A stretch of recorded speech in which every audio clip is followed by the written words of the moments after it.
उत्पन्ना एकादशी की कथा। सतयुग में मूर नाम का एक दैत्य था। वह अत्यंत बलवान और भयानक था। उस प्रचंड दैत्य ने इंद्र, आदित्य, वसु, वायु, अग्नि आदि सब देवताओं को पराजित करके भगा दिया। तब इंद्र आदि देवताओं ने शिवजी से अपने दुख को कहा और बोले, हे कैलाशपति, मूर दैत्य से भयभीत होकर सब देवता मृत्युलोक में विचरण कर रहे हैं। कृपा कर हमारे इस दुख को दूर करने का उपाय बताएं। तब शिवजी कहने लगे, हे देवेंद्र, तीनों लोकों के स्वामी, भक्तों के दुखों को नाश करने वाले भगवान विष्णु की शरण में जाओ, वही तुम्हारे दुखों को दूर कर सकते हैं। शिवजी के ऐसे वचन सुनकर इंद्र आदि सब देवता और क्षीर सागर में पहुंचे। वहां भगवान को शयन करते हुए देखकर इंद्र आदि सभी देवता हाथ जोड़कर उनकी स्तुति करने लगे। हे देवताओं द्वारा स्तुति करने योग्य प्रभु, आपको बारंबार नमस्कार है। देवताओं की रक्षा करने वाले मधुसूदन, आपको नमस्कार है। आप हमारी रक्षा करें। दैत्यों से भयभीत होकर हम सब देवता आपकी शरण में आए हैं। आप इस संसार के कर्ता, माता पिता, उत्पत्ति तथा पालन करता और संहार करने वाले हैं। सबको शांति प्रदान करने वाले हैं। आकाश और पाताल भी आप ही हैं। तीनों लोकों को उत्पन्न करने वाले ब्रह्मा, सूर्य, चंद्र, अग्नि, सामग्री, होम, आहुति, मंत्र, तंत्र, जप, यजमान, यज्ञ, कर्म करता, भोक्ता भी आप ही हैं। हे भगवान, दैत्यों ने हमको जीत कर स्वर्ग से निकाल दिया है। आप उन दैत्यों से हम सब की रक्षा कीजिए। देवताओं के ऐसे करुणामय वचन सुनकर भगवान विष्णु कहने लगे, देवताओं, ऐसा मायावी दैत्य कौन है जिसने सब देवताओं को जीत लिया है? उसका नाम क्या है? उसमें कितना बल है और किसके आश्रय है तथा उसका स्थान कहाँ है? यह सब मुझे बतलाओ। भगवान के वचन सुनकर इंद्र बोले, हे भगवान, प्राचीन समय में चंद्रावती नगर में नाड़ीजंग नाम का एक राक्षस था। उसी के महापराक्रमी और लोकविख्यात मूर नामक पुत्र ने सब देवताओं को स्वर्ग से निकालकर यहाँ अपना अधिकार जमा लिया है। वह सूर्य बनकर स्वयं ही प्रकाश करता है तथा वह स्वयं मेघ बनकर जल की वर्षा करता है। अतः आप उस दुष्ट को मारकर देवताओं को निर्भय बनाइए। इंद्र के वचन सुनकर भगवान कहने लगे, हे देवताओं, मैं शीघ्र ही तुम्हारे शत्रु का संहार करूंगा। तुम चंद्रावती नगरी जाओ। इतना कहकर भगवान ने सब देवताओं सहित चंद्रावती नगर की ओर प्रस्थान किया। उस समय दैत्यपति मूर दैत्य सेना सहित युद्ध भूमि में गरज रहा था। युद्ध होने पर असंख्य दानव अनेकों अस्त्र शस्त्रों को धारण कर देवताओं से युद्ध करने लगे, परंतु देवता भय के मारे चारों दिशाओं में भागने लगे। जब स्वयं भगवान रणभूमि में आए तो दैत्य उनको भी देखकर अनेक प्रकार के अस्त्र शस्त्र तथा आयुध लेकर दौड़े। भगवान उनको आता देखकर चक्रों और अपने दिव्य बाणों से उन पर प्रहार करने लगे। अनेक दैत्य उनके हाथों से मारे गए। केवल एक मूर ही जीवित बचा रहा। वह अविचल भाव से भगवान के साथ युद्ध करता रहा। भगवान जो भी तीक्ष्ण बाण उसके शरीर में मारते, वह उसके लिए पुष्पों के समान हो जाते। शस्त्रों के प्रहार से उसका शरीर छिन्न भिन्न हो गया, परंतु वह फिर भी युद्ध करता ही रहा।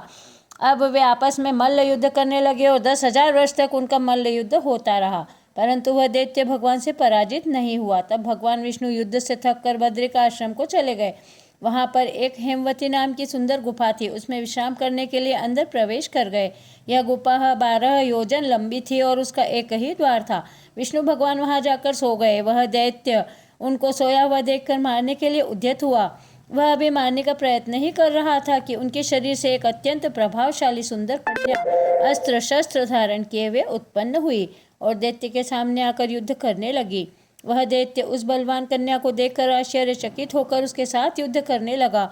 उस महादेवी ने उस बलवान दैत्य के रथ को चूर चूर कर दिया तथा उसके अस्त्र शस्त्रों को काटकर टुकड़े टुकड़े कर दिया।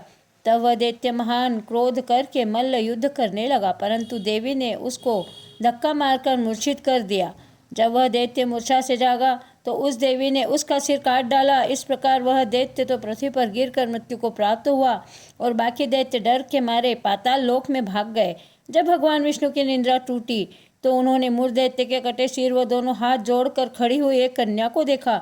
तब भगवान ने उस कन्या से पूछा कि हे देवी, जिस दैत्य से इंद्रादिक सब देवता भयभीत हो गए और स्वर्गलोक को भाग गए थे, उसको किसने मारा है? वह कन्या कहने लगी, हे भगवान, जब आप निंद्रा में थे तो यह दैत्य आपको मारने के लिए उद्यत हुआ। उस समय आपकी योग माया द्वारा आपके शरीर से उत्पन्न होकर मैंने इस दैत्य को मार गिराया है।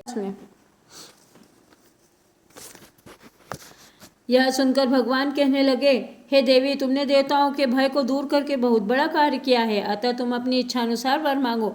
तब वह देवी बोली, हे भगवान, यदि आप मुझको वर देना ही चाहते हैं तो यह वरदान दीजिए कि जो कोई मेरा व्रत करे उसके सब पाप नष्ट हो जाएं और अंत में वह मोक्ष को प्राप्त हो। जो इस व्रत का पुण्य है उसका आधा रात्रि को भोजन करने वाले को मिले, और जो एक बार भोजन करे उसको भी आधा फल प्राप्त हो। जो मनुष्य भक्तिपूर्वक मेरे व्रत में एक बार भी भोजन न करे उसको धर्म, धन और मुक्ति प्राप्त हो। कन्या के वचन सुनकर भगवान बोले, तथास्तु हे कल्याणी, ऐसा ही होगा। मेरे और तुम में श्रद्धा रखने वाले संसार में प्रसिद्ध व समृद्धि पाएंगे, और वे अंत में मोक्ष को प्राप्त करके मेरे लोक को जाएंगे। क्योंकि तुम आज मार्गशीर्ष एकादशी को उत्पन्न हुई हो, अतः तुम्हारा नाम उत्पन्ना एकादशी होगा। तुम्हारे व्रत का फल सब तीर्थों से भी अधिक फल देने वाला होगा। ऐसा कहकर भगवान अंतर्ध्यान हो गए। भगवान श्री कृष्ण ने आगे कहा, हे युधिष्ठिर, सब तीर्थों के फल से एकादशी व्रत का फल सर्वश्रेष्ठ है। एकादशी व्रत करने वाले के सब शत्रु भाग जाते हैं और अंत में वह मोक्ष को प्राप्त करता है। यह मैंने तुम्हें एकादशी की उत्पत्ति का सब वृत्तांत बताया है। एकादशी पापों को नष्ट करने वाली तथा सिद्धि प्राप्त करने वाली है। उत्तम पुरुषों को दोनों पक्ष की एकादशियों को समान ही मानना चाहिए। जो मनुष्य इस एकादशी के महात्म्य को पढ़ता अथवा सुनता है उसको अश्वमेध यज्ञ का फल प्राप्त होता है, और वह करोड़ों वर्ष तक विष्णु लोक में वास करता है, वहाँ भी उसका पूजन होता है। जो मनुष्य एकादशी महात्म्य के चौथे भाग को पढ़ता है उसके ब्रह्म हत्या जैसे अनेक पाप नष्ट हो जाते हैं। विष्णु धर्म के बराबर दूसरा कोई धर्म नहीं है तथा एकादशी व्रत के समान और कोई दूसरा व्रत नहीं है, अतः एकादशी का व्रत सभी को करना ही चाहिए। अगर आपको मेरा वीडियो पसंद आया है तो चैनल को जल्दी से जल्दी सब्सक्राइब कर लीजिए, बेल आइकन को प्रेस कर दीजिए और इस वीडियो को अधिक से अधिक शेयर कीजिए जिससे सभी एकादशी की पावन कथा सुन सके। जय श्री कृष्णा।